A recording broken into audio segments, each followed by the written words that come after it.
Welcome, YouTubers. How are you guys doing? Let me get TikTok going. Today, I think I'm set, actually. Like, it'll actually work. Let me get TikTok going, and then we're good. All right. Excuse me. There we go. TikTok. Mirror image. Boom and boom. Okay. I think this is good. I think this is going to work, actually. All right. A little confusing, but I think we're pretty good here. As I said, I'm using an external monitor today, so I have multiple things here today. Two video. I didn't post anything on Blue Sky today. I don't think so. I don't know. I don't think so. Anyway, welcome, guys. Welcome, TikTok. Welcome, Discord. Welcome, YouTube. As I said, I've got a new external monitor I'm using today. So, excuse me, I will be able to see more of your comments and things. Oops. Hello. What are you doing? Stop it. Sorry. I hate this when I'm like, sorry, guys. Like when you're trying to move things around windows and the window like jumps and fills up the whole screen. And you're like, what are you doing? Why are you doing this? Crazy window. Stop it. There we go. Okay. Stop it. My crazy windows. All right. Welcome, guys. I'm John Aravosis. Welcome to the show. TikTok, YouTube, Discord. As I said, I'll be streaming. I got a new extra screen up. Thank you for the gifts there. Who was that? Oh, the fairy mask. I was curious. Oh, thank you, Bowie. I was curious what that fairy mask looked like. Oh, microphone. If you insist I use the good microphone, I guess I can for TikTok because I forgot. One moment.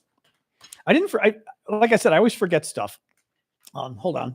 All right. TikTok mic. There we go. Now TikTok gets the good microphone. Thank you for the gifts there.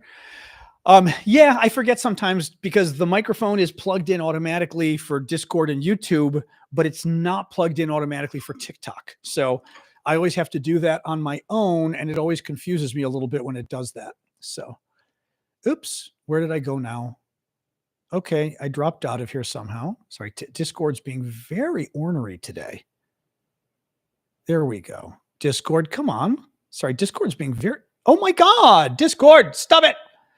Okay, hold on. Discord is just... I'm being annoyed, guys. Hold on here. Anyway, welcome, guys, as I try to figure out my Discord situation here. It's like I'm trying to get back into the room, and it's not letting me. Oh my God, stop it. Oh, God. I'm trying to get Discord working on the external monitor, and it's being totally evil to me. Okay, that's a little better. Oh my God. It wasn't it wasn't letting me oh, it's still not letting me join in here. Daily news updates, after show. I'm so confused, guys. Okay, am I here? I don't even know if you guys can see. Okay, sorry guys, I'm getting annoyed with this shit. Discord, can you guys see me? Sorry guys, I'm sort of juggling a new screen here and it's confusing me. Discord's fine? Okay, because Discord was telling me it wasn't fine and it was starting to confuse the hell out of me. You know what?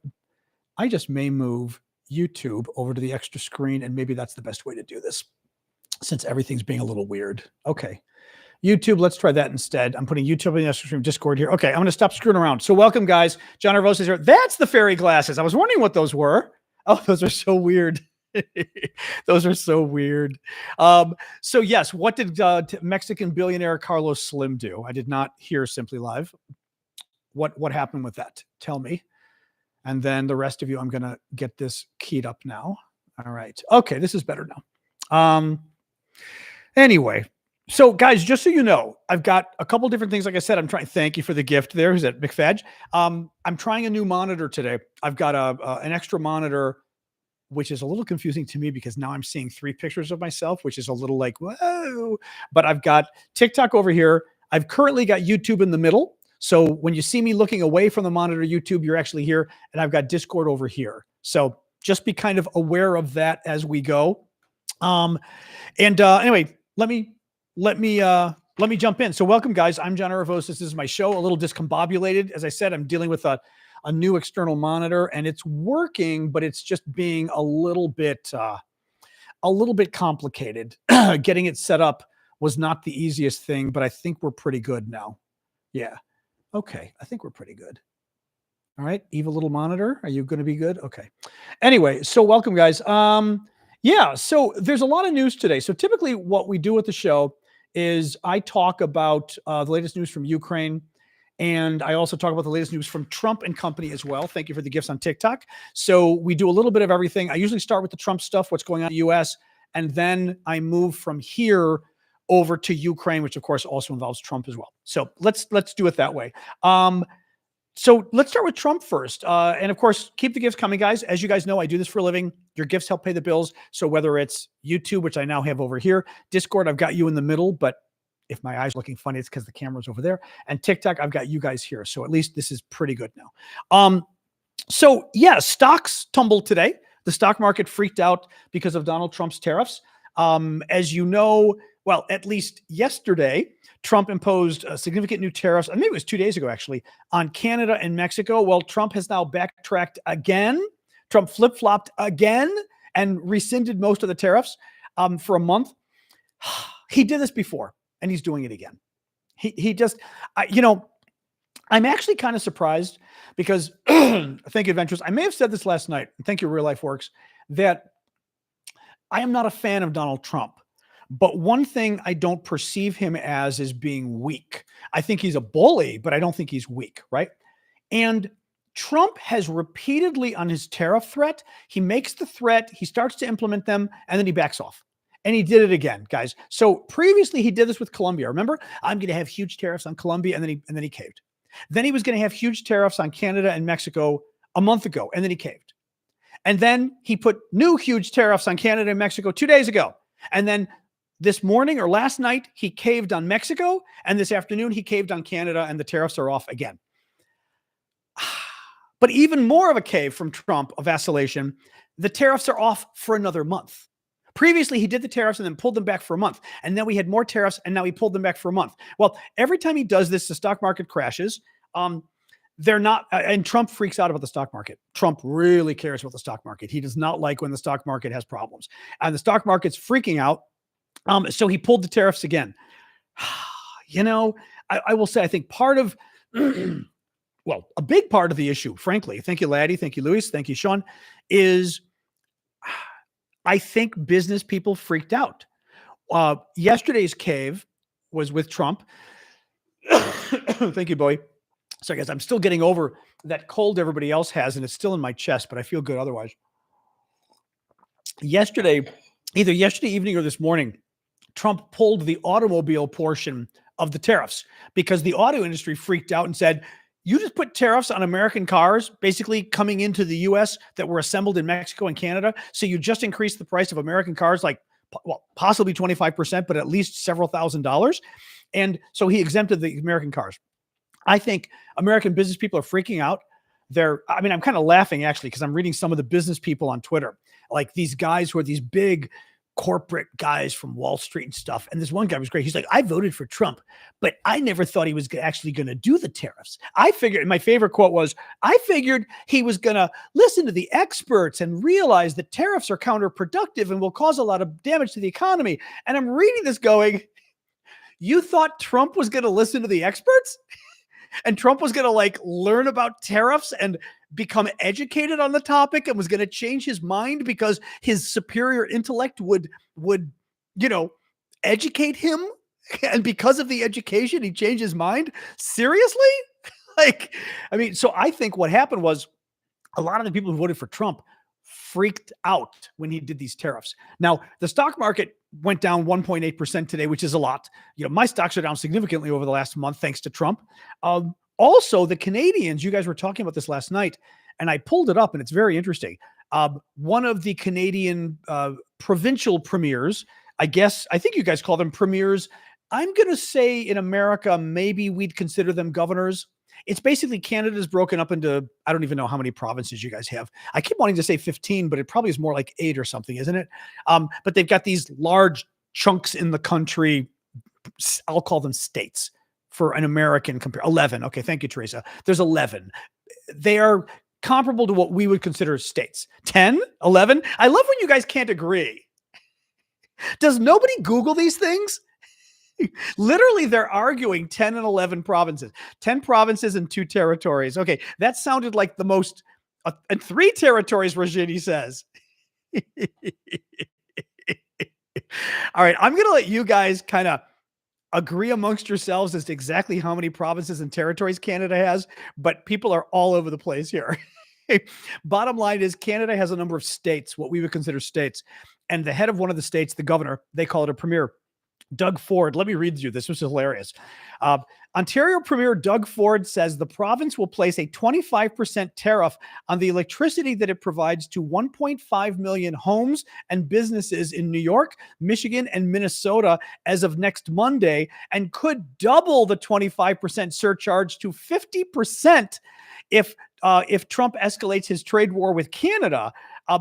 I think that, along with everything else, scared the hell out of Trump, because basically people came to him and said, they're going to raise electricity bills 25% all across America, at least a good chunk of Northern America. And they may raise the bills 50% in a month. And if you want to do that, good luck, but you're going to have a explosion in terms of public opinion, right? So that was very interesting. Trump, so Trump backtracked on the tariffs today, big time. Again, I'm intrigued though, because Trump, he's not a strong man, but he's a strong man, right? Trump is not a strong man, but he's a strong man. He's like Mr. Tough. And seeing Trump back off of something, I think, is interesting because it makes him look weak. Well, in any case, so bottom line is Trump has backed off the tariffs for another month. So in a month, this turmoil happens all over again. The stock market is not going to like it. Businesses are not going to like it. I just heard today that America's trade deficit, basically we buy more goods than we export. America's trade deficit increased significantly over the last month. Why? Because businesses freaked out, and basically, not businesses, everybody, you and me and businesses freaked out and said, oh my God, Trump is going to increase the prices of goods across America with his tariffs. We better go and buy stuff now. So people went and bought, I got my iPhone. I bought a new iPhone 2 months ago because of Trump's tariffs. I was going to wait I normally wait a year. I wait 3 years. And after 2 years, I got a new phone because I didn't want the price to go up 25% with Trump, doing tariffs on China. So ironically, our trade deficit went up even higher this month, over the last month, because people were trying to beat Trump's tariffs, which again is just kind of funny because typically tariffs are meant to equalize trade, not cause people to buy even more from your, foreigners. So Trump today, Elon Musk, Elon's in a little bit of trouble. This is actually very interesting. Not enough trouble, but some. So Elon's budget cutting is causing pain. And the problem is he didn't just cause pain for Democrats, he caused pain for Republicans. A lot of the jobs Elon has cut are jobs in Republican states because he just cut across the board. Like he cut the National Park Service, and you had park rangers in Republican states who aren't working anymore. He's cut the FAA, our aviation authority. You've got people in Alaska and other places that don't have jobs now. So he's caused a lot of problems with Trump among constituents in Republican states, but also with Republican members of Congress who are pissed off at Trump. So Trump today, this one blows my mind. Listen to this from Politico. Donald Trump convened his cabinet in person on Thursday to deliver a message. You are in charge of your departments, not Elon Musk. According to two administration officials, Trump told top members of his administration that Elon was empowered to make recommendations to the departments, but not to issue unilateral decisions on staffing and policy. Elon was in the room. Trump's message, this is from Politico, represents the first significant move to narrow Musk's mandate. According to Trump's new guidance, DOJ and its staff should play an advisory role, but cabinet secretaries should make final decisions on personnel, policy, and the pacing of implementation. Trump stressed that, listen to this part. This is what's really, and again, this is Trump totally caving. This is fascinating. Trump stressed that he wants to keep good people in government and not eject capable federal workers en masse. I read another quote of Trump saying, better to keep these employees for the next 2 years and figure out what they do and then fire them if you decide they're not necessary. But I thought, right, we're 44 days into Trump's presidency or so. I thought the idea was fire everybody left and right. And now they realize they screwed up. So two things happened today. Trump admitted he screwed up by firing all these federal employees, because remember, they were firing people from the Federal Aviation Administration, these people that work in not air traffic controllers, but people who work in air traffic control, when we had all these planes flying out of or dropping out of the sky, and Trump decides to cut back on the people whose job it is to keep the planes in the sky. And now they're talking about cutting 80,000 employees from the Veterans Administration. I mean, literally, the people who keep our veterans safe, basically, and give them health benefits and just take care of them. Trump was going to get rid of 80,000 of the employees. They're talking about getting rid of, doing a lot of cutting back at the Social Security Administration, which is our safety net, not even our safety net. It's actually the retirement plan, the pension plan for Americans. It's any case, what we are seeing today is Trump backing off, and he backed off on Elon. He really, I would argue, publicly admonished Elon, even though he pretended he wasn't admonishing it. Yeah, the IRS as well, like I say, the Internal Revenue Service, they're firing people. Republicans in Congress must have freaked out, and I'm going to guess that the polls were scaring them. That's going to be my guess. Okay. Reduction in force. Somebody says, Virginia worker here. We got news of a reduction of force still. Well, they may still cut these things, but clearly as of today, we're in more turmoil. Clearly as of today, Elon does not have the power to necessarily fire people. Clearly as of today, Republicans in Congress got very upset at Elon and Trump for firing all these people and told them stop it, which means A, Republicans in Congress are hearing from their constituents who are pissed, and B, they're what was I going to say? Two things here. One, they're hearing from their constituents. And two, I'll bet you the poll numbers are not good. I was mentioning this earlier. I think the poll numbers are really bad as far as they're getting scared as to what this means. Very interesting. I mean, it is president chaos. It really is. Very interesting. The another big, there's several Trump related stories today. Really creepy, bad story today about the U.S. attorney for DC. Now, basically, he'd be like the prosecutor for Washington, D.C. He's a Trump guy. I'm trying to find this on my computer as I'm talking to you guys. He's a Trump appointed guy. He's a thug. His background is not in being a U.S. attorney. Trump appointed basically a thug to be in charge of prosecution of criminals and stuff in Washington, D.C. And the guy has spent a lot of his time basically using the government to illegally attack Democrats in a way that would make the Soviet Union or communist China proud. The guy today, listen to what I'm going to read you this. This guy working for Trump, who is a U.S. attorney, and honestly, they ought to go after his law license for this. He did something incredibly unconstitutional, and I'm not kidding when I say this is the kind of thing you would expect from the Soviet Union or from the communist Chinese or from, frankly, Russia today. Okay, listen to what this guy does. He writes a letter to Georgetown Law. Georgetown University Law Center is the law school at Georgetown University here in Washington, D.C. I went there for law school. I have my law degree from there. Thank you, Southeast. It is considered one of the best law schools in the country. I say this because Trump is trying to basically chill the law schools. He's trying to scare the law schools across the board here. And his U.S. attorney sent a letter to Georgetown Law School warning them that the U.S. government doesn't like their curriculum, and the U.S. government finds their curriculum inappropriate and they'd better change it. Now, I'm going to read you this letter, but I need to remind you this, that Georgetown is a private school. It is not a state school. It is not a government-run school. It is not just a private institution. Georgetown University is actually a Jesuit university. Officially, it's run by the Catholic Church. So Donald Trump used the U.S. government to threaten a Catholic Church-run university that the government is now investigating it and is going to basically harm it because the university has a curriculum Donald Trump doesn't like. It does not, it is difficult for me to explain how un-American this is. Thank you for the gifts, Ash and Rosie. Let me read you this letter. Dear Sir, to the Dean of Georgetown, okay? Dear Sir, as United States Attorney for the District of Columbia. By the way, can I just say too, are there no criminals for these guys to go after? It reminds me like Elon. Doesn't Elon have like 10 companies he's running or something. Doesn't he have better things to do than spend all day, all day going after people on Twitter and stuff? Or JD Vance? JD Vance is our vice president. He spends all day on Twitter yelling at people.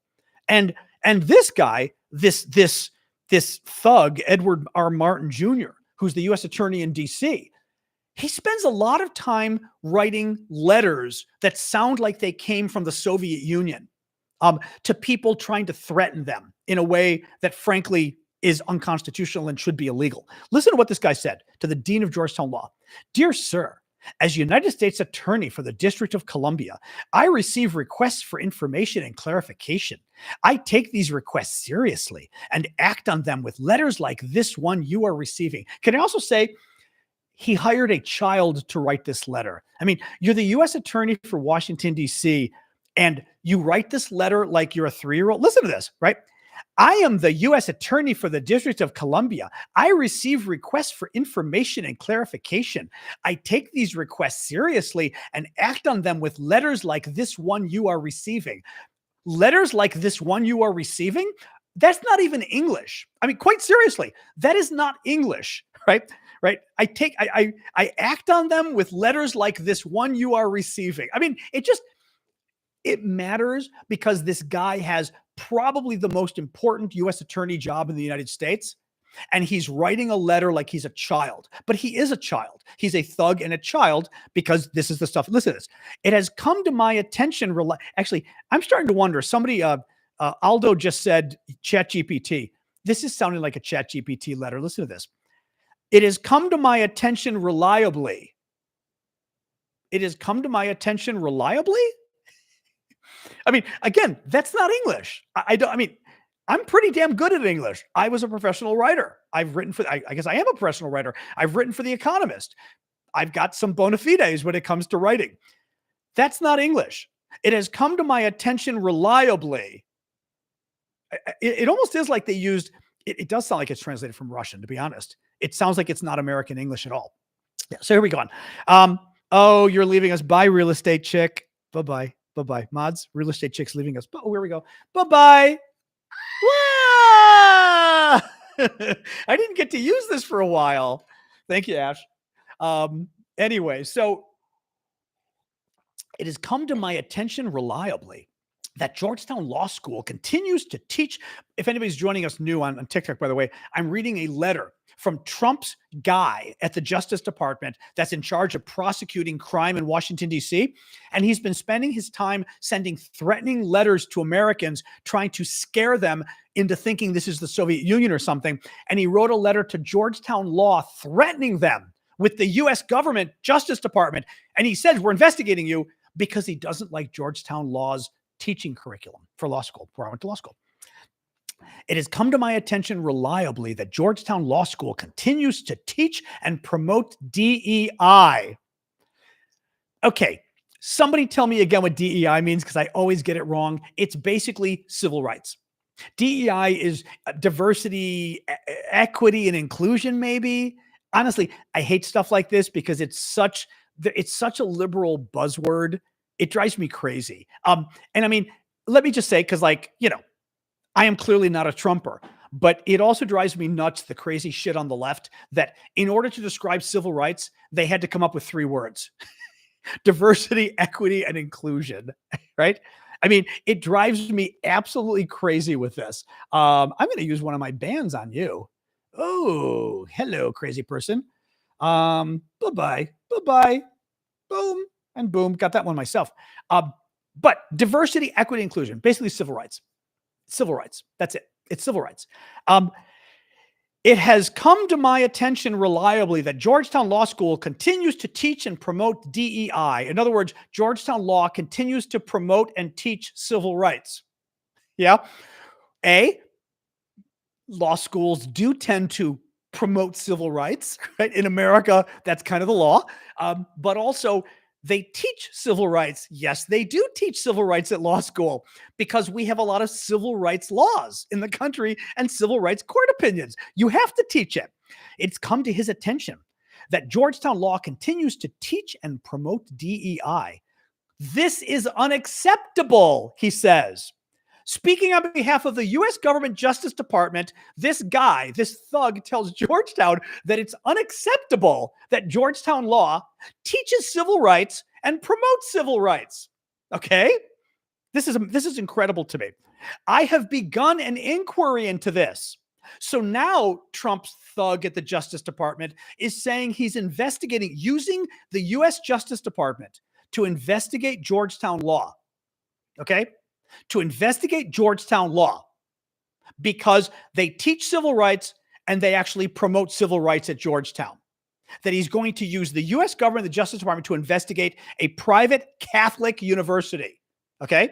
I mean, like I said, on multiple levels, this is so dangerous. It's not just a private school, though, Uncle Disheveled. It's a private Catholic school. So it is part of the Catholic Church.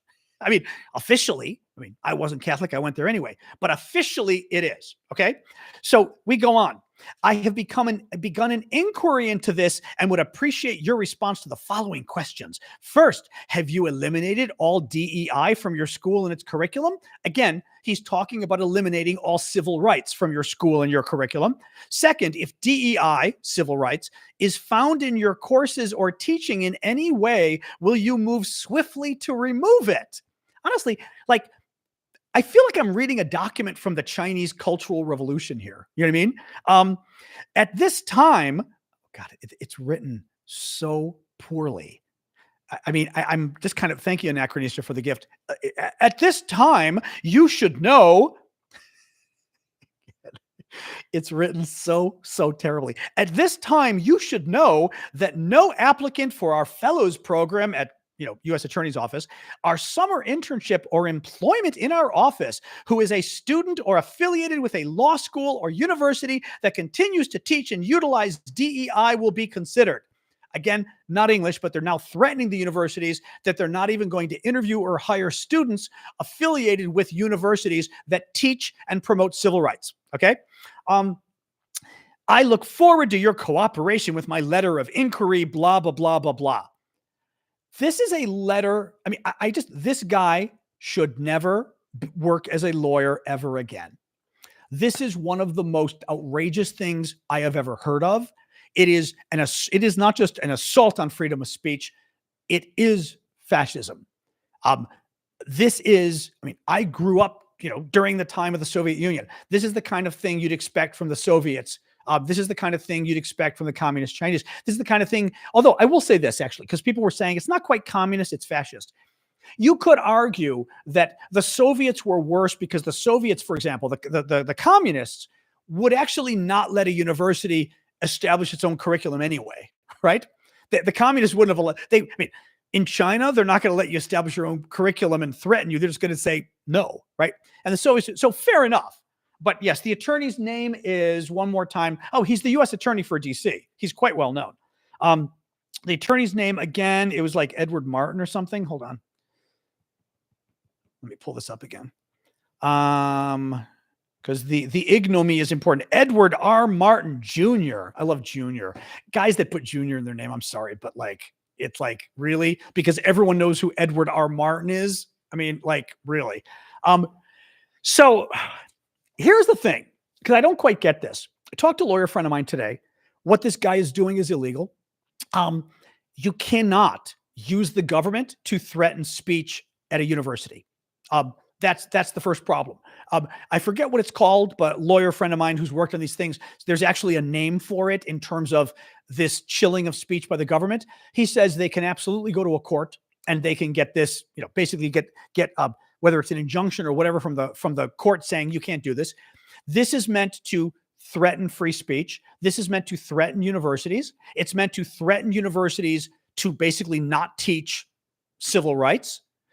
Or at least not teach it in a way that's pro-civil rights. I guess they'd be happy if the universities taught anti-civil rights, right? That taught you not to believe in civil rights. It's crazy, but right. It is meant, as Linda and Abdul just said, it is meant to intimidate. It is meant to silence. Now, they know damn well Georgetown Law couldn't care less. Again, I went to Georgetown. I have my law degree from Georgetown. Georgetown, you threaten a building with 3,000 lawyers in it, or 2,800 wannabe lawyers and 200 lawyers working there at the top law school, one of the top law schools in the country. They're not afraid of this. They know it's illegal. But this is meant to scare every other university. It's meant to scare smaller universities who maybe don't want to deal with the investigation, right?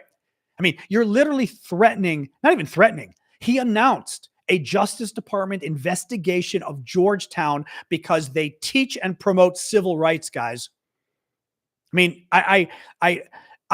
I cannot say this more. Well, the reason I can't say this more strongly is because TikTok wouldn't like it. Because I do have some stronger words I could use about this, but it is incredibly dangerous. It is incredibly un-American. It's ironic, but perhaps not, right? Because you've got the issue of what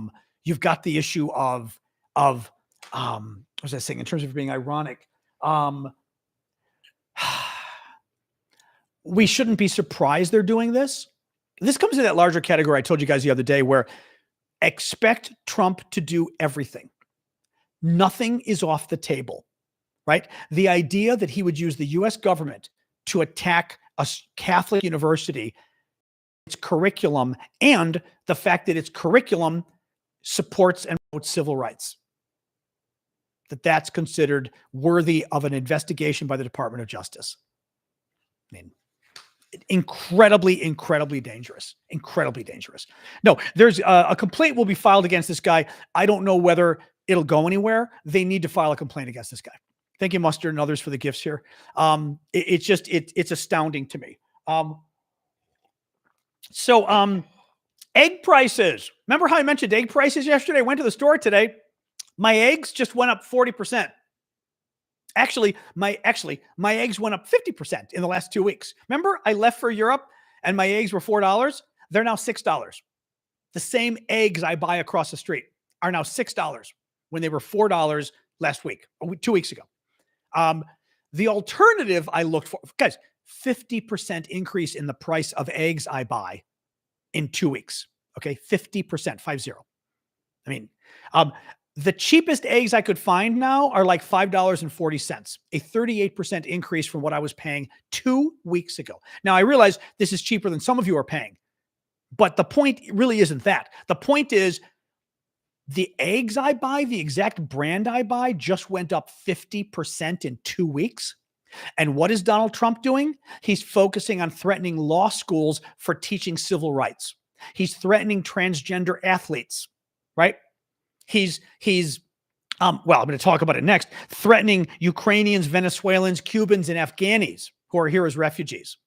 I mean, it really, it just astounds me. It absolutely astounds me. Oh, another thing Trump did, listen to this. Another thing Trump did today. Again, add this to the fascism playbook. Trump today signed an executive order seeking to severely punish the law firms of Perkins Co. Or Perkins, is it Perkins Co. or Perkins Coy? I usually call it Perkins Co. By stripping its lawyers of security clearances and access to government buildings and officials, a form of payback for its legal work for Democrats during the 2016 presidential campaign. They worked with Democrats. People at the law firm worked with Democrats during the 2016 campaign. So Trump is going to strip the law firm of all of its security clearances and not let it do any kind of government work. Late last month, he signed a similar memorandum attacking Covington and Burling, which did pro bono legal work for the special counsel that indicted Trump. You know, what's amazing to me is you've got J.D. Vance running around and Republicans overall. Oh, there's no freedom of speech with Democrats, and we're going to fight them because there's no freedom of speech in Germany and in England. And they're saying all this BS, right, about Europe and about America, when they're the ones turning around and threatening Catholic universities for having curricula teaching civil rights, when they're the ones running around taking away security clearances from law firms because the law firms worked with Democrats. Well, law firms tend to work with Democrats and Republicans. That's what they do, right? Again, it just boggles my mind. So another big story today, the papers found out, and now Trump is trying to back off. But there was a report earlier today that Trump has decided to kick out refugees from Ukraine, Venezuela, Cuba, and Afghanistan. The Ukrainian refugees alone title 240,000. The other refugees could be up to 500,000 he's kicking out total. Now, just to remind you, Cuba, the Cuban refugees are here fleeing the communist regime of the Castro brothers. Okay? I mean, one of them's gone. I don't know. Is the other brother still there? Is Raul still around? But the Castro brothers. Okay? Ukraine, we know why he's doing that, because it's to make Putin happy, and he likes Putin, and I'm watching my words again because TikTok gets funny, Thank you, Addie and Jorge. He doesn't just like Putin, right? We know Trump is doing this for Putin. But going after Cuban refugees, when Cubans are a huge Republican voting bloc, when Republicans are huge about Cuba, Republicans are huge in their support of Cuba. Okay. Venezuela, same thing. The Venezuelan refugees are leaving Venezuela to get away from the dictator. And now we're kicking them out. Afghanistan. The reason we have Afghan refugees mostly is because they helped us in the war, and we gave them the rights to come to America because they helped our troops, and that was the trade-off. We're going to kick them out now? Really? I mean, this is so un-American. The cruelty is the point, as they say, right? It's not, I mean, I really don't, I don't get it. I really don't get it. I really don't. And again, the Ukrainian thing, I get because Putin, right? Putin calls the shots. So I get the Ukrainian thing, at least logically. If you're working for Vladimir Putin, of course you'd kick out Ukrainians because you work for Putin, right? But Venezuelans and Cubans, why would a Republican administration want to support the Cuban dictatorship and the Venezuelan dictatorship, right? That makes no sense. Afghanis, why would you want to kick out Afghanis? Then again, it's Trump. Is he kicking them out because they helped our military? They helped save our troops. We know how Trump feels about the troops, right? Trump called our troops suckers and losers. He called their prisoners of war and our killed in action suckers and losers, according to Trump's own chief of staff, his own military chief of staff, right? That Trump said those things. Maybe that's why. I'm really just continuing to be blown away with this. Now, I will say this: the story got out there. Trump got embarrassed. I'm guessing a lot of Republicans probably weighed in and said, "What the hell are you doing?" And Trump is now saying, "Well, I haven't made any decisions yet." Let me read this to you. "I'll be making a decision pretty soon, but we're not looking to hurt them, especially the Ukrainians. They've gone through a lot." Especially the Ukrainians? Why would Trump especially care about not hurting Ukrainians? Trump doesn't care. But do you know what I mean? Like, none of this makes sense. Trump being a Republican and being a pro-Putin Republican should especially be worried about hurting the Cuban refugees and the Venezuelan refugees who are leaving regimes that the Republicans hate. I mean, Democrats don't like them either, but Republicans really don't like those regimes. It's just, you get it. It's sick. It's absolutely sick. So let's do a little bit of Ukraine news, and then we'll hang out and do our talk. So welcome everybody on TikTok who's new. I guess YouTube as well, if any of you are new today. I do have my screen set up so that Discord folks, you're in the middle now. YouTube, you're over here. TikTok, you're over here. That's why you guys might see me kind of looking back and forth a little bit. Please keep the gifts coming as well. Thank you for that gift right there from Pingu, among others. I appreciate that. And TikTokers, I always forget, do follow me as well. Thank you, Dave, as well. Do follow me on TikTok. I always forget to ask that, but it helps me, but it also helps me in terms of the percentage that TikTok gives me of the gifts and stuff and all sorts of crazy stuff. But that's very helpful. And that little heart thing or whatever it is at the top too, if you hit that apparently helps me out too. It's a TikTok thing. Lots of follows. Thank you. And thank you, Jens. Oh, good. Jens gave a gift membership that Annie Cat got. That's good. Thank you, Jens. Appreciate that. Lots of hearts coming in. Thank you, guys. Appreciate all of that. So let's talk about Putin. So it's day 1,105 of Vladimir Putin's special 3-day military operation in Ukraine. Latest news, the U.S. and Ukrainian delegations are now resuming their work towards a peace summit. Zelensky is coming back to the U.S. next week. I guess Trump wants him to grovel or God only knows what. Thank you, all the gifts there.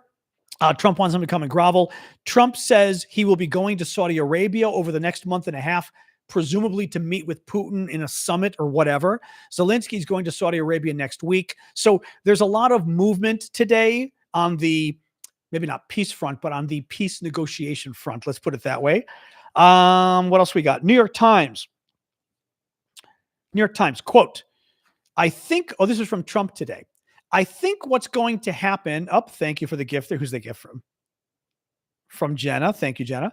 So Trump says today, I think what's going to happen is Ukraine wants to make a deal because I don't think they have a choice, Trump said. I also think that Russia wants to make a deal because in a certain different way that only I know, they have no choice. I mean, I have no idea what he's talking about. No one has any. I mean, I don't think he has any idea what he's talking about. Trump. This is Trump who said. Remember when he was running for election? He said, "I've got a secret plan to destroy ISIS, but I won't tell anybody what the secret plan was." And people were like, "Well, if you got a secret plan to destroy ISIS, shouldn't you like tell the generals what your secret plan? Like, if you've got a foolproof plan, shouldn't you tell the generals?" Like, you're going to wait 2 years until you become president and let ISIS kill everybody? Like, that's not cool. So yes, only Trump knows the reason Putin has to negotiate. Nobody else knows this. I mean, you know what I mean? Like, he's so pathetic. Anyway, listen to this from Trump's Treasury Secretary Bessent. There's another one. The U.S. is ready to go all in on sanctions against Russia. This administration has kept the enhanced sanctions in place and will not hesitate to go all in on Russia should it provide leverage in the peace negotiations. I'm sorry. That's ridiculous. The notion that the Trump administration is going to put harsher sanctions on Russia, they're not going to do that. They're not going to do that. That's ridiculous. I mean, they're not going to do that. They've cut off all U.S. military aid to Ukraine. He's cut off all U.S. intelligence sharing with Ukraine. It's literally getting people hurt and killed over there. I mean, the intelligence we were providing them was telling them where the Russian bombs were going, what buildings they were going to be hitting, for example, right?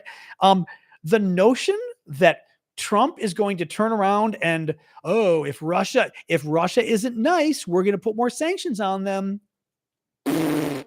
That's never going to happen. That's absolutely never going to happen.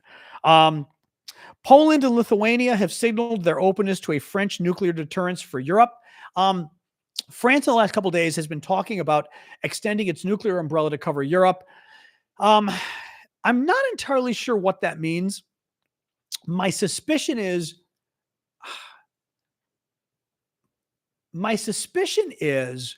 that maybe it means, I'm not sure what it means. But my point is, it sounds good to say, France has nuclear weapons. They're going to extend their nuclear umbrella to cover Europe. But what does that mean? Does that mean any conventional attack on Europe would elicit a French nuclear response? Does that mean any nuclear response on Europe would yield a French nuclear? Maybe that's what it means. Maybe a French nuclear response. So, like, if Putin were to nuke Poland, France would respond with nukes. Maybe that's what it means. It's a little confusing, though, right, as to what they mean. But having said that, it's good. I mean, it's good that France is talking about defending the rest of Europe, that they're talking about using their nukes to do it, right? But it still is a little confusing, you know? Turkey said it could send troops to Ukraine as part of a peacekeeping mission. That was interesting. France and the Brits have also expressed an interest. I looked up the other countries that have in any way suggested maybe they'd be open to, or at least were open to discussing sending troops as peacekeepers. The list is actually kind of surprising. It's bigger than I remembered. Portugal. Now, these are countries that have not said yes, but they've said maybe. They're thinking about it. They have not said no. Portugal, Netherlands, Spain, Italy, Denmark, Lithuania, Sweden, Australia, even Ireland, which surprised me because Ireland, Ireland on the military side. I'm sorry. I love the Irish, but your government skates. We talked about this the other day. A lot of you got upset at me, but your government skates by using the British military to protect it. Thank you, Jean-Marc. And then criticizing us for all being militaristic when at the same time you rely on our military to defend you. It's a little bit much. So Ireland sending troops is interesting, I guess. But, well, it doesn't hurt. Nope. According to what I found, Italy was open to discussing it. Here's the thing. Those other countries I just mentioned have not said yes. When they were asked about sending troops, they said, we're not sending troops. Okay. But all of them said, but we are open to discussing this idea of sending troops as part of peacekeepers. So even Italy, according to what I Googled, said it was open to discussing it, even though right now we're not sending troops. So it's kind of a cute, because no one's sending troops now anyway, right? There isn't peace. there's no peacekeepers to go anyway, right? So it's kind of a cute way of saying, oh, we're not sending troops, but we're happy to talk about it. You're not sending troops anyway, because until peace breaks out. So it's a cute way. It's a cute way. Your prime minister, is that Australia, or what flag is that? PTX. He said yes, finally. Australia. Okay, good. Oh, that's nice. Eutelsat. I guess you pronounce it Eutelsat. This is actually interesting. So the Europeans obviously are not thrilled about Elon Musk. We know Tesla's sales are down like 50% or more in Europe now. And they're down, same in America. Like, or in America, they're down. Well, in America, I don't know if they're down. In China, they're down 49%. In Europe, they're down 50%, Teslas. But the Europeans are looking at using a European alternative to Starlink, Elon Musk's satellite internet group, called Eutelsat, Eutelsat, to basically provide some of the internet to Ukraine instead of Starlink. As a result, Eutelsat's stocks reportedly went up 4 or 5 times, 400% or 500% this month, which is pretty wild. That's very interesting. Finally, Trump reiterated his comments that the U.S. will not defend European NATO countries who are not paying enough for defense. I guess I'll close, not close, because we're going to hang out and talk now. After that, I always do this. I go through the news and then we hang out and we talk about it. Let me say this about that. Trump's comments are not about not defending Europe if they get invaded by the Russians. In other words, not upholding our NATO treaty commitments. I think they're very dangerous comments, but I also get where he's coming from.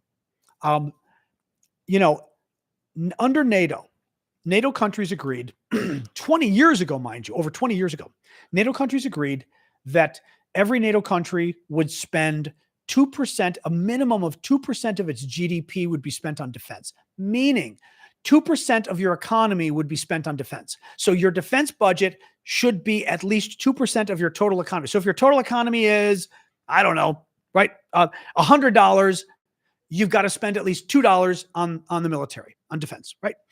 And a lot of NATO countries did not. Trump threatened them. More of them, I think it's over half now, maybe even 2/3, do spend 2%, but some of them still don't. And Canada's one of them, I think. I love Canada, but Canada's one of them. And what Trump is saying is, you've been going, the reason Europe has been able to cut back its defense is because they know the Americans are there. It's Ireland and the UK, frankly. Why doesn't Ireland have a big military? Because they know the UK will defend them, right?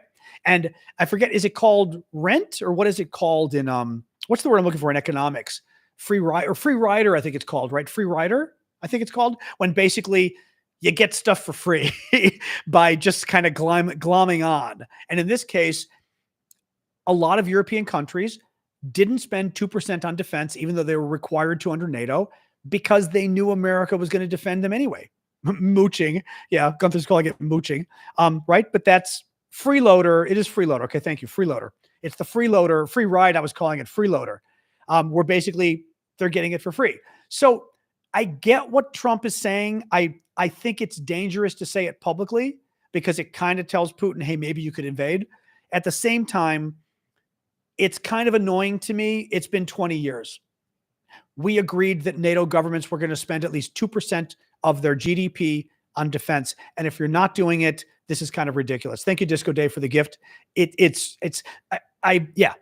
kind of ridiculous. So, anyway. No way, Julian. Canada spends 6% on defense per their last budget? No way. There's no way that's true. There's just no way. Unless it was a budget that didn't matter, like it was proposed and it went down in flames. But Canada does not spend 6% of their, it's a guideline. There you go. Yes, thank you. There you go. Yeah, I was going to say, they don't spend 6%. Nobody does. Even Poland's great. Poland's like approaching 5%, maybe. I forget. Or no, is Poland 3.9%? I think Poland's 3.9%, but maybe striving for 5%. But they're like the number one, I believe. Yeah, Canada hasn't spent 6% yet. Poland's at 4.7 this year. Wow. See, that's good. In any case, so there we go. All right. So this is the part of the show we hang out, we chat. So let's chat. Just remind folks, I'm John Aravosis. I'm a political guy in Washington, D.C. Been doing this for like 40 years. And I know a lot about politics. I've worked as a journalist. I'm a lawyer from Georgetown. I've worked in politics for 40 years, and I know a lot about it. So I try to do this show just to sort of talk through the latest news of the day. We talk a lot about Ukraine, and we talk a lot about Trump and stuff too. So we can talk about any of those topics. So let's have at it. I'm going to do my sitting back now. Let me adjust my camera if I can. Come on, camera. There we go. All right, hold on. I'm going to, thank you for the subscriptions there. Oops, there we go. Okay. I can lean back a little. There we go. Better. All right. Well, I'm not minding my new computer screen thing. I bought an extra computer. The back has been holding in there. Thank God. Let's see. I don't think it's getting any worse, but it got a little better. So the princess is good. She's in her. Oh, she's on the couch. I'll bet you. I think. Yes, she's on the couch under the pillow. The dog, as usual. As usual. Eggs have gone down in price in Latvia. Well, good. That's good for you. Not here. They haven't. Thank you, Breen, for subscribing. Not here. They haven't. Can the South Pacific island nation help supply Ukraine? Not sure what you mean. What would they supply it with? I mean, maybe. I don't know. I don't know anything about that, though. Let me look here. Let me look. I want to see, like, on Twitter if there's anything breaking news or not. No,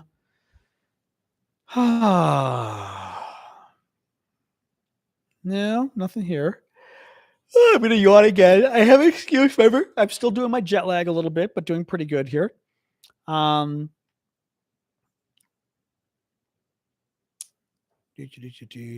nothing here. Nope, no news. Okay, no news. What else is going on? Cows are getting bird flu now. That's scary. That's scary. Will the U.S. sell arms to Europe to give to Ukraine? I don't know. That's an interesting question. I don't know. I don't know if we've got them, though. Part of the problem is it's not clear that we've got the weapons to give, because a lot of them have already been given, and the Europeans are in the same boat. Censor means nothing. Walking Dog is talking about Al Green, a Democratic congressman, was censured in the House of Representatives for basically, yelling at Trump or criticizing Trump during the State of the Union. It doesn't mean anything. It's just, it means your colleagues are very angry at you and admonishing you, except that it's not your colleagues. It's only the Republicans. So, it doesn't mean anything. I mean, whatever, but it's literally, we're putting on paper, we're very upset at you. Okay, whatever. Good question. Now I am kind of Toodaloo is asking, or Toodleday, however you pronounce it, is asking if chickens in Canada are getting bird flu. And it's an interesting question. Why is this bird flu thing hitting America so hard and not other countries as much? And especially like Canada. Why wouldn't, Canada, as Goldie Hawn once famous said, you're attached to us. Why wouldn't you be getting the same bird flu we're getting? Smaller farmers? Okay, in Canada, are they as well? Because I know I was reading that was one theory, was because the U.S., we have these mega monster corporate farms that one chicken gets sick and it passes it to everybody. Okay, so Canadian farms are more spread out. Better regulations, that's certainly possible. Do countries vaccinate their chickens? I don't know whether that's played a role. I don't know. Stays colder in Canada. Paula says they've had it pretty bad in, interesting. Pretty bad in the UK. Okay. Gunther's pulling up the news. A new case of bird flu was confirmed in a commercial poultry flock in Ontario, marking the first such case in nearly a month. Interesting. Okay. Just kind of curious. I mean, it's an interesting question as to why it's so bad here. Or Mexico. I was wondering about Mexico. Oh, Rudy, are you in Mexico? That was sort of the same question. Like, why isn't, or I shouldn't say why isn't. I don't follow the Mexican bird flu news. Liz says you can vaccinate, but like humans, it mutates. Oh, that's interesting. Interesting. So to some degree, vaccinating, thank you, Joshua, for the gift. Vaccinating is it akin to vaccinating you against the flu, where like every year there's just a new different variety. So you're vaccinated against one variety, but a new one's going to come up every year. And cows are getting it. That's scary. But I thought aren't cows or, oh no, it was cats and dogs. Like cats, it's deadly. Dogs, it is not. Is it deadly in cows, or is it like they get sick and then they get over it and you don't have to destroy the cow? You know? Oh, excuse me. Deadly in calves. Okay. Baby cows. Okay. Oh, dairy cows. That's interesting. Yeah, I did hear about cats getting it. People are worried about their own cats, basically, about cats getting it. What else we got, guys? And I'm making sorry, I got back from Italy 3 nights ago, and I'm doing well, but I'm still like this. I had a third coffee today to help me get through the day, but this time of day, I still get a little like la la la, transgenic mice. Was that the thing Trump was complaining about the other night during the State of the Union? Am I right about this? Transgenic, which means something totally different. Trump claimed that we were spending money investigating transgender mice, and it was actually transgenic mice. I don't even know what the word transgenic. Does transgenic mean mice that you've changed the genes in, like gene splicing mice? Is that what he was talking? GMO mice, exactly. So basically, they were talking about gene splicing in mice, and it's called transgenic because trans is like switching the genes, transgenic. And Trump thought that transgenic, which means gene splicing in mice, means transgender mice. And he thought the US was spending money on transgender mice. I mean, it's like, again, it would be funny if this wasn't the guy, leading the free world. I mean, it's insane. It's absolutely insane. Oh my God. Transgenic mice. Across? Yeah. Oh my God. Anyway. The mice are fabulous. No, those would be gay mice. Gay mice would be fabulous. No offense to our trans friends, but fabulous is gay. We have the patent on that one. Oh my God. They're eating cats. They're eating dogs. Exactly, Nancy. Oh my God. Anyway, what else? What else, guys? Oh, I'm going to yawn at you again. I'm sorry. Oh, man. Oh. What else we got going on? City of London is a corporation. Is that somehow relevant to the discussion? Thank you, Tattooed Mom, for the gift. What else we got? I'm looking at all of your comments. I'm not seeing anything new here on any of the sites here. Anything from anybody? Oh, I really am going to keep yawning here. Oh. I'm kind of excited about the woolly mammoth thing. I think it's kind of cool cloning that. I realize it's dangerous, but it's still cool. CS, do you think President Macron of France's speech about not trusting the U.S. alliance is just to rile the EU? I don't really know enough about French politics, meaning about Macron himself. Like Trump, I think I know a lot about. Biden, I knew a lot. Like by the time, once we get into a couple of years, certainly, I think you start to understand American presidents and if you're an American, and what motivates them and all of that. I don't know Macron. I don't know what motivates him. So I don't know. He has been very hawkish on Ukraine. At the beginning, he was very, Russia, can't we get along? Let's have a lot of talks with Putin and see if we can get him to, Sasha's moving around in the background. For the YouTubers, at least, have getting a Sasha sighting. Actually, you guys, maybe, I don't know if you can see, you can probably see, is the, I don't know if the picture's in the way, but she's on the ground by the couch back there. I don't know if you can see. Maybe you can see on TikTok as well. But I don't know why. It was just, I did this. You can see my dog. I don't quite know why Macron he's really taken the lead in unifying Europe militarily and being kind of and maybe, honestly, my guess is it's Brexit to some degree, right? The Brits left Europe. And as far as the European Union, France wants to be the military leader. It's either France or Germany that's the military leader. Germany, for obvious reasons, because of World War II, maybe it wouldn't be appropriate. I don't know, right? But otherwise, it's France. Who else do you have? And who's the biggest power in Europe? I mean, I don't quite know whether that's a good ChatGPT question. Maybe you should ask ChatGPT, like, who's the most powerful, who has the most powerful military in continental Europe? That's a good question. Let me see. I doubt I've got my ChatGPT on this iPad, but we can see. What do you think, guys? Who's got the most powerful military? Let me see. I don't think I've got ChatGPT. Let me see here. Chat.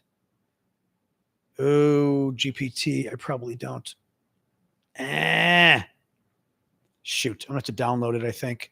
I don't think I've got it here. We've got Poland. I mean, maybe Poland. I kind of still think France.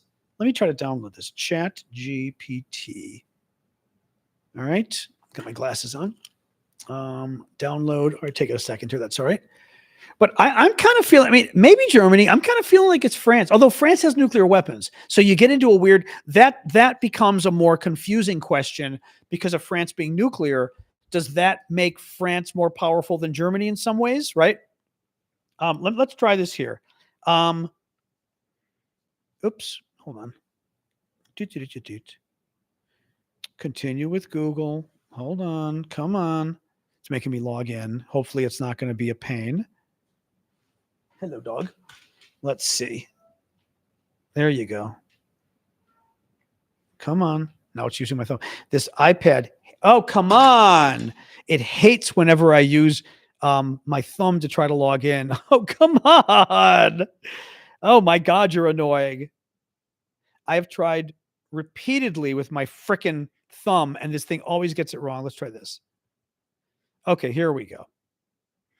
La, la, la. Only because you guys are disagreeing on the most important militaries I'd rather see. Let's see what ChatGPT says. Whose military is the strongest on continental Europe? Let's see what they say.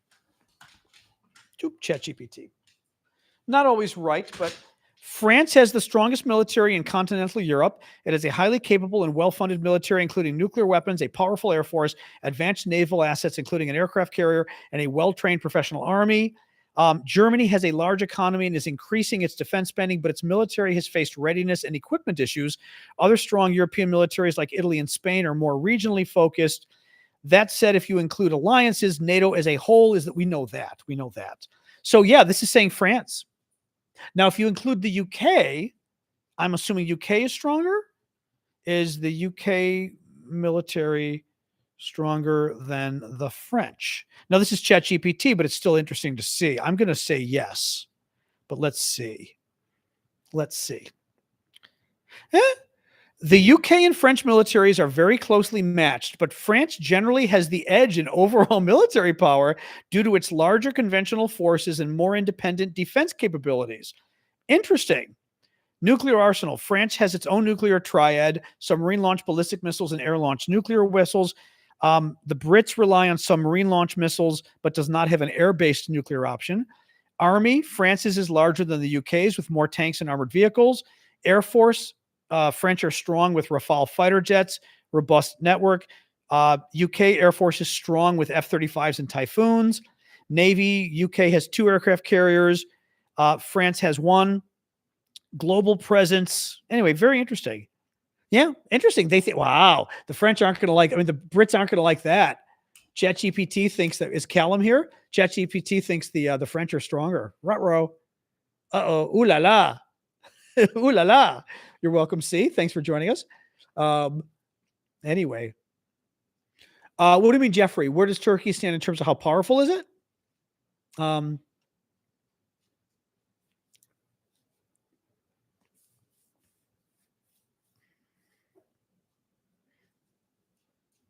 Interesting. France is more independent than the UK. The UK relies on the USA too much. Possibly. Yeah, possibly.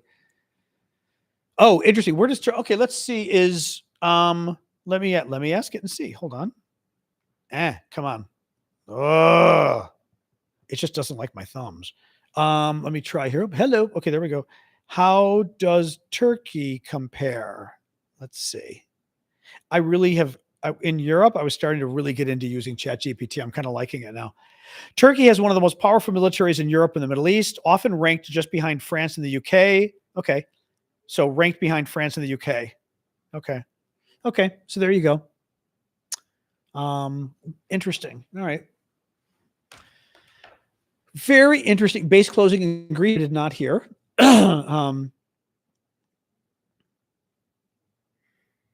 there you go.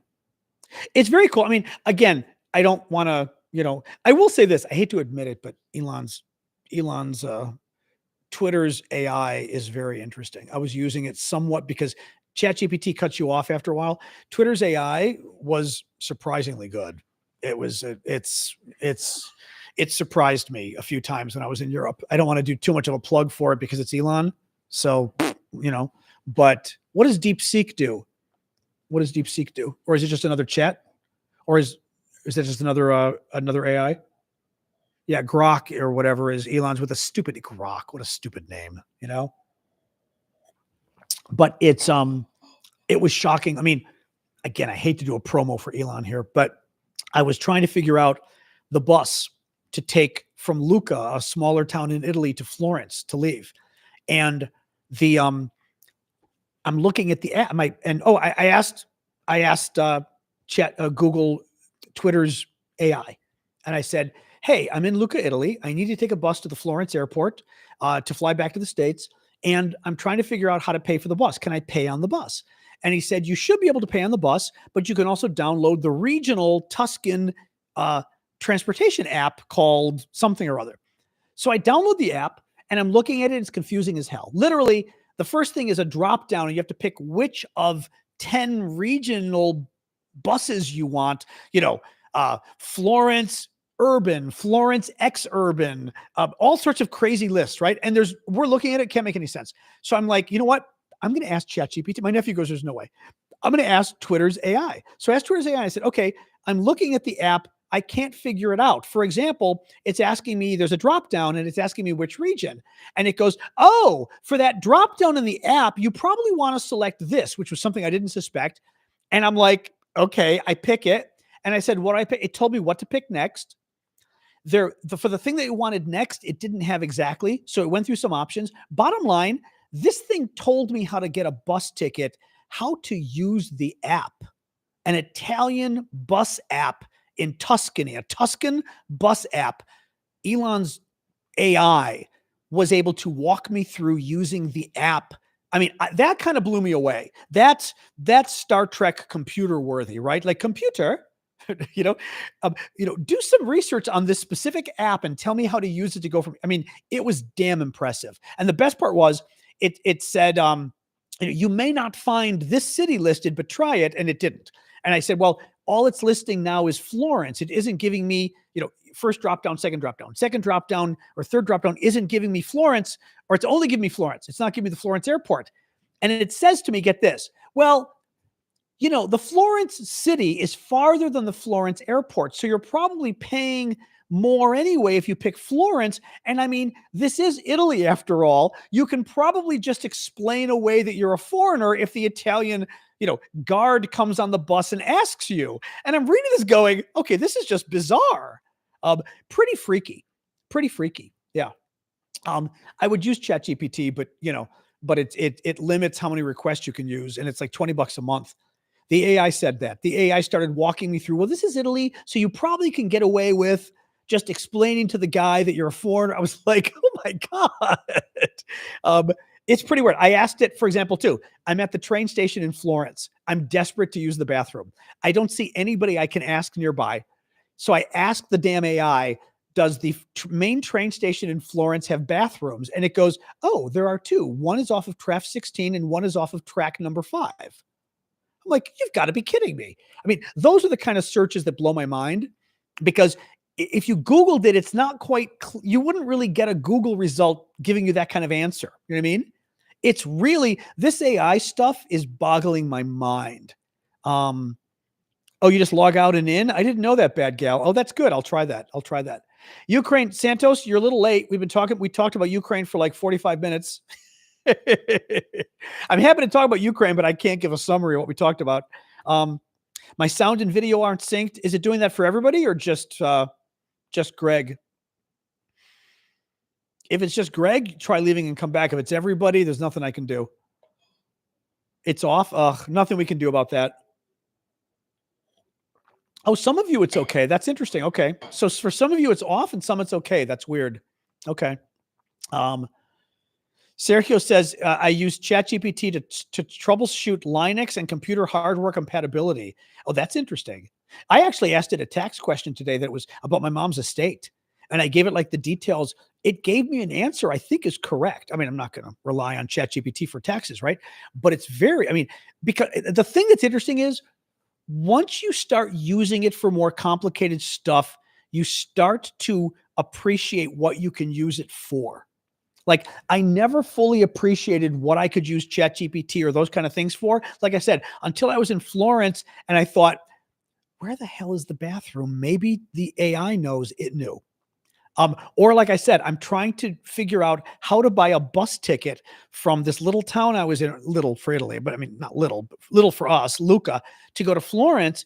And it told me to download the regional bus app. And I did, and I couldn't figure out the app. It was so confusing. It walked me through the damn app and said, oh, hit this drop down button, pick this region. I mean, it was scary how good this was. Really blew my mind. You know, it's just, yeah, I mean, blows my mind. In English, the app was in Italian. I mean, you know, I think it was in Italian. I don't remember. I mean, I speak Italian, so it doesn't really matter for me, but fascinating what these things can do. And you don't even realize it until you start using it. It literally is like a sci-fi computer where you can ask it to start thinking about stuff. Like I said, okay, check out this app and tell me what buttons do I need if I'm trying to go to Florence in Italy? And I said, oh, you want to click this on this first drop, then go to this drop down. I mean, really freaky. Or I told it I was going to the Roman Forum, big outdoor archaeological site. And I said, give me a walking tour of the Forum. And it said, okay, start at the gate. Here's the description. Walk 100 feet up. On your left, you find this. Walk 20 feet to your right. I mean, it was very, and by the way, I couldn't find that online. It was really interesting, the stuff it can do. You know, but it processes it, whereas Google doesn't really. I mean, Google's AI is trying. But I'm very, like I said, I tried an estate tax question today and it was very good. It understood it. It was a little bit complicated. I explained it and it gave me what I think is a good, because it even said, okay, yeah, what you're describing is blah, blah, blah, blah, blah. I was like, holy shit, this is crazy. Absolutely crazy. So yeah, I'm very impressed by all of this. Anyway, what else, guys? 7:15. We can go a little longer if people have questions or comments or whatever. Populate spreadsheets from PDF bank credit card statements. Oh, that's interesting. That's interesting. I mean, like doing my taxes. It'd be interesting to teach ChatGPT. Wow. Now that's interesting. To like teach it how to do your taxes. Because for me, working on my own, my taxes are complicated because I've got to go through all my bank accounts. I've got to go through all my credit cards and look for deductions. I've got to look at, all my Amazon purchases for like all this different stuff. Or my looking at all my, actually there's a question, looking at my Ubers and Lyfts.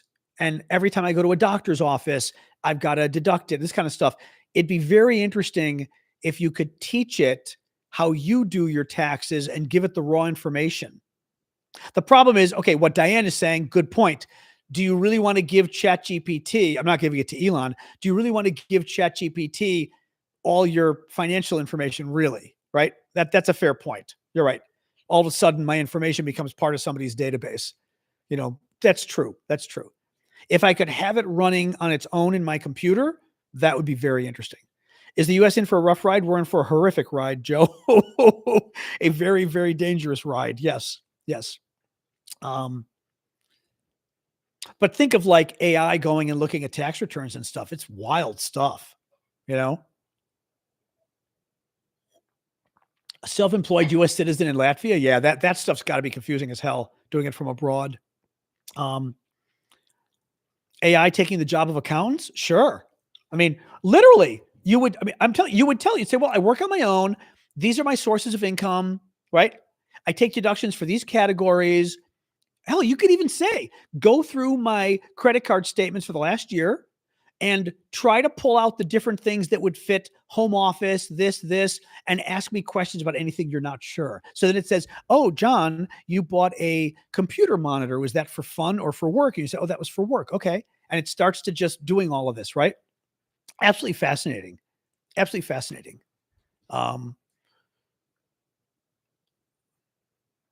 Gunther says, as an accountant, we use AI already. I use ChatGPT every day to help me do my job. Interesting. Okay. But can you rely on it? I mean, how do you know what it's telling you is accurate? That's what worries me to some degree, right? Like I would be worried about it being like, I'm tempted to ask I did ask a tax advice today. I'm going to talk to an accountant anyway, but at least it gave me a basis for probably what the answer to my tax question was, you know? Well, you know, what's funny too. I gave it a recipe and I said, because I wanted to make like 2/3 of the recipe. And I said, and the math was a little bit of a pain in the ass, right? If I had to do 2/3. So I said, go through this recipe and make a 2/3 serving or whatever the hell. And it went through, and interestingly enough, a couple different items, it calculated 2/3 wrong. And I'm like, how do you calculate 2/3 wrong? That's like the easiest calculation out there. But on a couple items, and I wrote it back, I said, hey, you just said 1 tablespoon of vanilla or something. That's in the original recipe. Shouldn't it be, 2/3 of a tablespoon or 2 teaspoons? And it said, oh, you're right. I missed that. How does it miss that? Right. So the interesting stuff. Well, Annette, we don't know that he is. Gunther, Annette's coming after you. She goes, as an accountant, did he get permission to use ChatGPT from the client? He did not admit to giving client information to ChatGPT. He may be asking ChatGPT questions like I did today, where I said, okay, we've got a trust and we've got an estate, and how are capital gains calculated if you've got 2 people and 1 person? I was asking it stuff like that, and it gave me what seemed to be a pretty good answer. So that's, yeah. Yeah. Dawn says, we use it in corporate tax. It's good, but still needs review by a human. Yeah. Yeah. Yeah. Or as Gunther says, tell it what you have left in your refrigerator. It'll come up with the recipes for you. That's funny. That's an interesting idea though, right? I've got eggs. I've got this. I've got that. I got very expensive eggs. I'm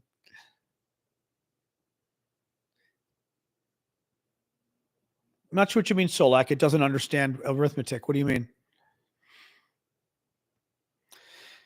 Anyway, it's fun though. I mean, like I said, I like the fact that it seems to be able to think, and that's been or for example, I can ask it a question and it's not quite there. And I go, no, I'm talking about this. And it goes, oh, okay. Like I was asking advice. I got a small tear in my down coat. After all these years, I pulled it on something, but I mean, it's a very small tear. And I was asking for advice, and it was telling me we had a little back and forth on what kind of stitch to use. I mean, it was very interesting. It was like talking to a person who knows things. Thank you. Good night, real life. About what kind of stitch you might use on a down coat. And it was saying stitch from the inside. And I was like, no, I'm not going to stitch from the inside. It's on the outside. It's a down coat. It's full of down. And it said, oh, you're right. If it's then on the outside, use this stitch. So it actually got it wrong in a sense that I caught. The eggs, I bought the eggs today, Carol. The eggs were $5.40. Well, actually, even worse than that. The eggs 2 weeks ago were $4. The same brand of eggs today is $6 at my grocery store. The same brand went up 50%. I ended up having to buy a brand that was 38% more expensive than 2 weeks ago, because the brand I buy was 50% more expensive in 2 weeks, which is insane. Absolutely insane. Yeah. And for the US, it was cheap. I paid $5.40 for 12 eggs, which is cheap in America now. I mean, most of you guys are paying more than that. Actually, the average price might still be lower though. It might still be russet potatoes for Easter eggs. That's funny. The average price could be lower. Let's ask. What's the Average price of eggs in the U.S. I'm going to hit my limit on ChatGPT here, though. Let's see what it says. As of January, I don't want to fucking know January. That's 2 months ago. No, not January. Today. Let's see if it corrects itself. It's the latest available data is from January. Okay.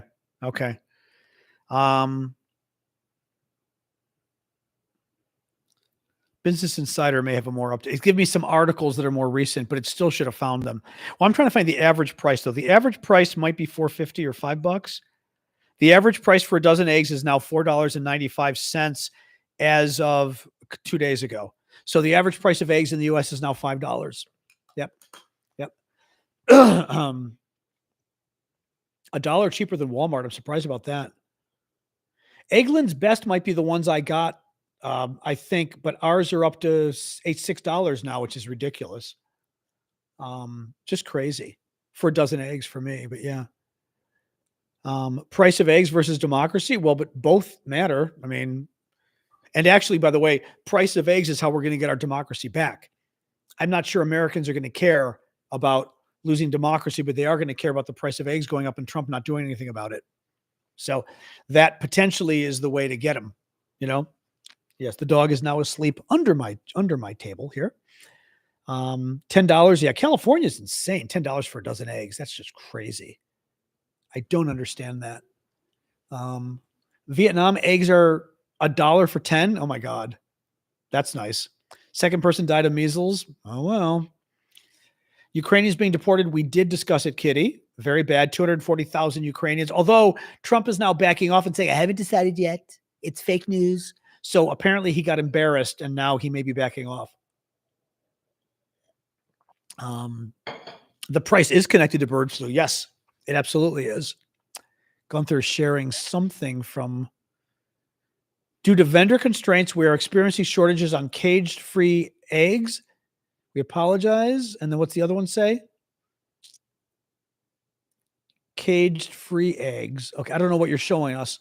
What is that, for 12, Gunther, or what? I don't know what a caged-free egg is. Caged-free? That sounds a bit weird. Or cage-free, I thought. Caged-free? Oh, it's not just Fox News. Our Secretary of Agriculture suggested we all get kitchens. Yeah, cage-free. But it says caged. That was the weird thing. It says caged-free eggs. I'm like, so they're eggs that are caged, but they're free? That doesn't make a lot of sense. Caged-free eggs. The average price of eggs at the farm gate was, that's confusing. Oh, man. But it's got to be a typo. This is caged. I was like, that's weird. Emancipated eggs, exactly. What else?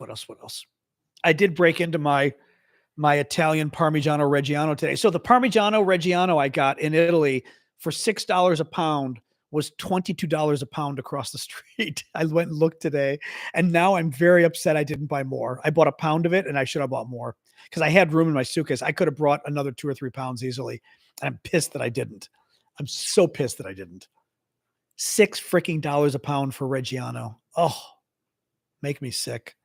It's the best Parmesan in the world, and it's $22 a pound. $6 on sale. Oh. And the regular price was $9 a pound, which is still amazing, but $6 a pound? Oh, yeah, a small piece of that cheese. I mean, you can get it in the States, but you're not going to get it for $6 a pound. You know? There's Dobby. Little Dobby in her dress. Gunther's dressing his dog as a little girl in a dress.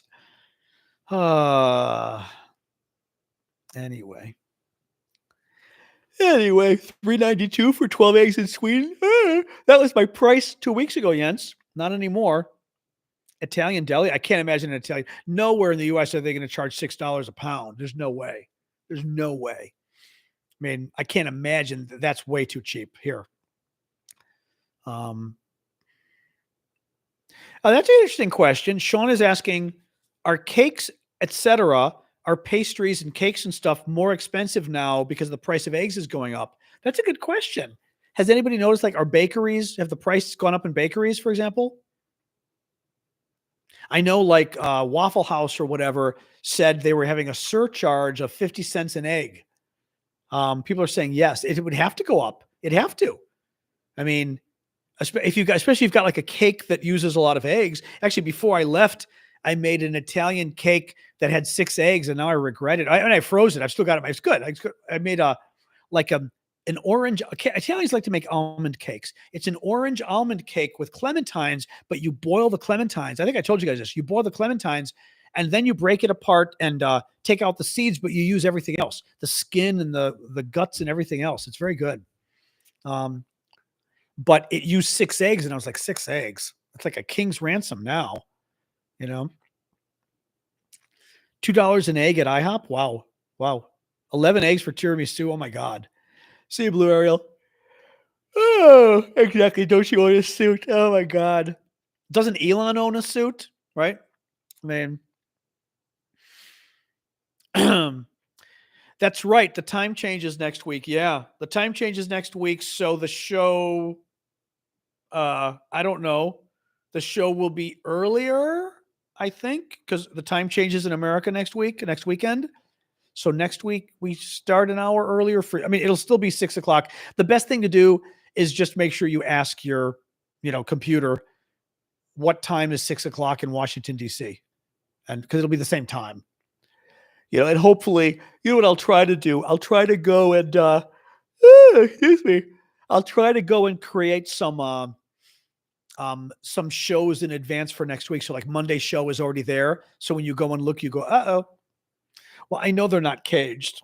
I know that password, but it said caged free eggs on Walmart or wherever Gunther was at, which I was saying doesn't make sense. I know they're cage free. Yes, correct. But yeah, this weekend, Sunday, pretty sure it's Sunday. I checked, and I think I asked. I think Ally Alexa, I think, got it right. Thank you for that one. Oh, thank you, Craig. Sorry. Oh, shut up, Alexa. She's talking to me again. It's like, shut up. Oh, God. We have an abusive relationship, me and Alexa. Oh. $3.50 for 15 eggs. Well, that's better at least. That's not terrible, Joe. Well, the thing is, I haven't been going to bed too early because I'm trying to reset my body. So like last night I went to bed at 11, but I did still wake up. I woke up early and then slept some more and finally got up at 8, but I woke up several times. So I'm still, my eyes are watering now. So I'm still a bit, I'm doing pretty well. During the day, I've been feeling it's nighttime that it makes me sleepy, but I've been feeling good all day otherwise. So pretty good. In UK, the clocks changed last Sunday. Oh, that's interesting. How long do I think the tariff disasters will affect our country? I mean, he may keep doing this. Again, the tariff thing is tanking the stock market. It's increasing prices of the goods we buy. It's increasing the cost of doing business to businesses, which means businesses may cut staff. It's increasing the cost of American goods abroad because countries retaliate. So then they increase the taxes on the goods we sell, which means we sell fewer goods because the prices go up. People don't buy as many, which is another reason then American businesses make less money, right? Because people don't buy our stuff. And when American businesses make less money, they fire people. So this is very bad across the board. I did not hear about Navajo Nation people, no. Being detained. Oh boy. In Europe, I was using Twitter's AI a lot because I don't ChatGPT, you got to pay it only lets me use 4 or 5 and then would say I hit my limit for 3 hours. Although somebody said I could log out and log back in, which I'll try next time. But I was using Twitter's AI, and I hate to say it, it's pretty good. It was shockingly good. Hate to give him credit for anything. And of course, there's no way I'm giving him any of my financial information or anything. That's for sure. Meta's AI. Are they any good? I feel like ChatGPT is going to be the big one. But who knows? I mean, Twitter, maybe they get a lot of Twitter people that use it, All right, have a good day, PTX. Oh, DeepSeek. Oh, whose is DeepSeek? Whose AI is that? Sorry, my allergies are now going. Now that I've been yawning, my allergies are kicking in and my nose is getting plugged. China's. Oh, I'm not touching China's. Are you people crazy? You using the Chinese one? Are you mad? Like, I'm not touching the Chinese one. Oh my God. I mean, Elon's bad enough, but at least I'm not going to give him my financial information. But the Chinese app? Woo, no way. I don't know, guys. I would not trust using that. I'm sure it's very good, but I don't care. Also, just in principle, I mean, it's bad enough I have to use Elon's occasionally, but I'm not going to use the Chinese one. There's no way. There's no way. That's interesting. It's coming across better than ChatGPT. Wow. I mean, that's great. Yeah, one from Russia, exactly. Yeah, that creeps me out a little. Wow. Well, it may be better, but I'm not touching a communist Chinese app, and I'm also not going to help them improve their app. There's no way. Wow. Now, that's an interesting question. I should do that. Let me ask ChatGPT about that. Although I'm hitting my question limit on ChatGPT, I'm suspecting. Come on. Hang on a second. Let me ask here. Oop, ChatGPT. Bah. So, whose AI is better? Yours, DeepSeek, Grok,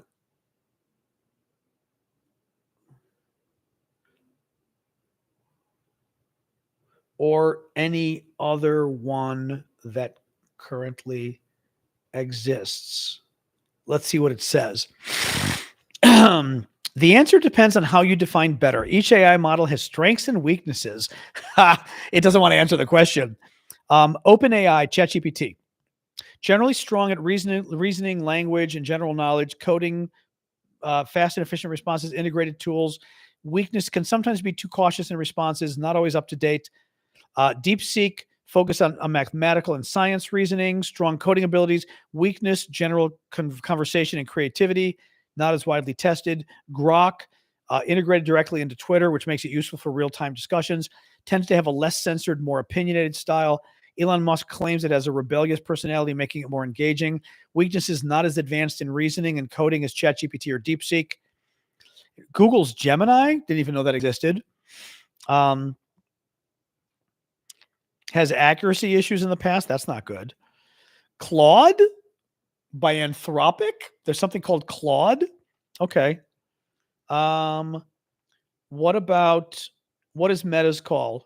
What about Meta's AI? Oops. Stop it. There, Meta's AI. Meta's is one of the leading open source, but it has some key differences. Okay, it's not really, it's giving too complicated of an answer. I don't know. Too complicated. So I'm not sure what the answer is on that one. Yeah. Oh my God. But I'm not, oh my God. DeepSeek, forget it. Now, I agree. Having the AIs talk to each other would be very interesting. Taxes, PDF to spreadsheet. That is very interesting. I mean, although most of the stuff I get isn't a PDF anyway, it's already a spreadsheet. But I like the idea, though. It would be fun.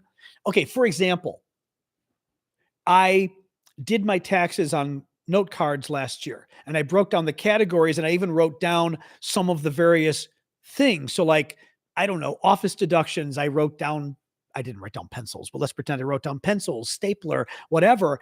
It would be interesting to take pictures of those and feed those into the AI and say, okay, these are the main categories last year. I'll have the same categories this year. These are some of the things that fit into those categories. Go through my bills and try to populate it. Be very interesting. Or even like Twitter, I've told you before, TikTok does a really bad job giving you tax information. It gives you some of your 1099s, but not all of them. And I don't know why. And it would be fun to be able to tell. I had to do this on my own. I had to go through my bank account and try to piece together how much money I got from TikTok and whether it matched the 1099 or what. I kid you not, this was, Dawn and Gunther and the accountants out there will understand how horrible this was. They literally don't give you enough 1099s. So you're piecing together your bank account deposits and figuring out which ones are from TikTok. I mean, it was horrible. But to use the AI for that would have been very interesting, potentially, you know? It was crazy. I mean, it was really very annoying. My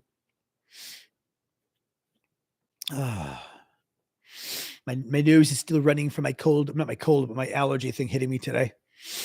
But I do think, yeah, it would be very, I look forward to our overlords figuring out how to use the AI to do taxes would be very cool.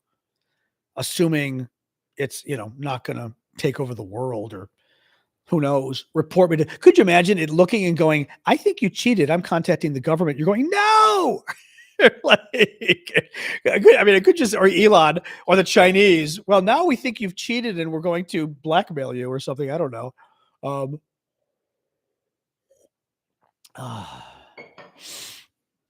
Anyway, thank you, Jake, for the goat.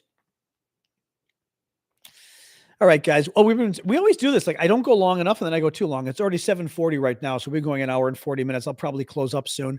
Last minute comments on anything from anybody? And then I will not trust the Chinese government. No. Nope. Oh, I always keep my, I always basically, I always, well, like I'm going to admit the opposite to you guys, but I always try to be honest with my taxes. I guess I'm one of those where like, A, I'm a little too honest, and B, I'm always like afraid of doing something wrong. You know what I mean? So like, meaning I'm afraid of getting it wrong. Right. So that I wouldn't want to, whatever. So I try to do my taxes right no matter what.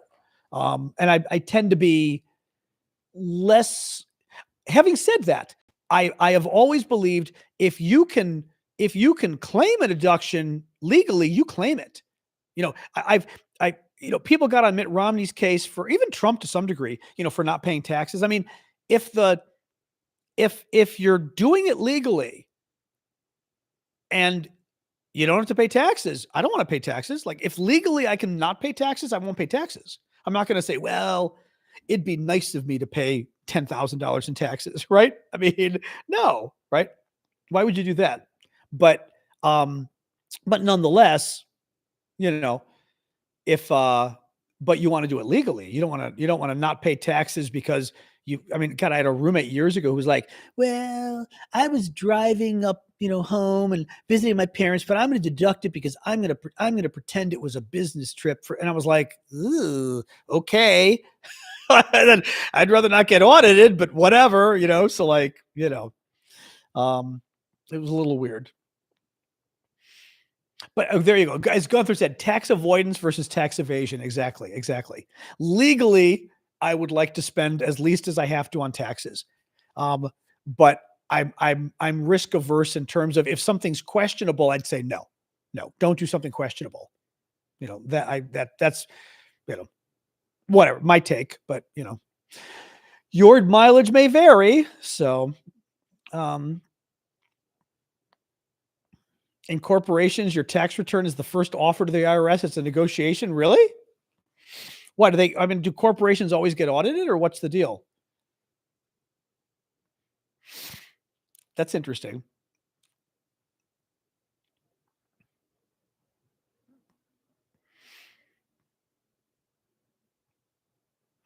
Sorry, people are giving all their tax stuff now. Interesting. Anyway. All right, guys. I'm gonna probably. It's already Thursday. Oh, so Saturday. Remember, Saturday we have our coffee talk show, our hangout. We do. So join us on Saturday for that. For the paid monthly subscribers on TikTok, YouTube, and Discord, 11 a.m. Eastern Time, US. But otherwise, what else was I going to say? So Saturday is that, and Vlad is good actually. We had a video call with Vlad and my nephew in Italy because Anthony's works with Vlad, so that was kind of fun. But he's good. I guess his wife's been sick, his daughter's been, everyone's sick. So he was like, the girls are sick. It's not been fun. So I was like, sorry. Anyway, your washer gets fixed tomorrow. Well, that's okay. Well, Saturday is easier anyway. Saturday. There's no really moderating needing for Saturday. Well, maybe TikTok a little bit, but I doubt. I don't know if we've ever had problems with the Saturday folks on TikTok. I don't think so. I don't remember. Of course, I don't deal with it. You deal with it, Ash. So and Amanda. So,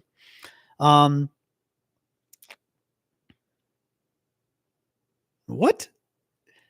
Like the Mexican drug cartels are smuggling chicken eggs across the border? I'm confused here. Anyway. Wow. That's a lot, Gunther. QuickBooks Online is $17 a month. That sounds like a lot. I use TurboTax. I mean, it works for me. I understand it now. You know what I mean? So like it just works. I would hate to, at this point, I don't want to switch to another. I agree. Tracking deductions would be nice, but it's just, I have to go through and do it manually, but it's okay. I did a lot of it before I left for Italy just to be safe. So I shouldn't have too much to do this weekend, which will be nice. I'd like to get it done and then just be done, so that's good. Well, I like to get my taxes done early and then kind of sit on them for a week or two, just in case, who knows, I forget, because I have forgotten things before, or I had a typo that you had to fix or something, but I kind of like to sleep on it a week or two just to be safe. Again, I tend to be careful on these things. So, took you 12 minutes. That's nice. Well, see, I work on my own, so it's more complicated. It's probably, I'm going to guess 6 or 8 hours there, Sasha, 6 or 8 hours easily. I spend on my taxes each year easily, probably more like 8. I'll bet you. With no choice. What do you do? So anyway, your dad does yours. That's nice. Yeah, it's just when you get income from multiple places, it makes it confusing. And then you got deductions. So like all of a sudden I have to go through my Uber and Lyft and they don't make it easy. One of them like doesn't even have a database you can download. You literally have to go through the app and you're looking ride by ride and going, okay, was that to my doctor? Okay, that's a medical deduction. Was that to a client? Was that, I mean, it's a pain in the ass. It's just, but that's the way our tax system is in America. I mean, it's itemized. So anyway, all right, guys, I'm going to sign off. We've been going an hour and 45 here. All right. Let's have a good night. I will see you all mañana. But yeah, the extra little monitor seemed to do its duty today. So that's good.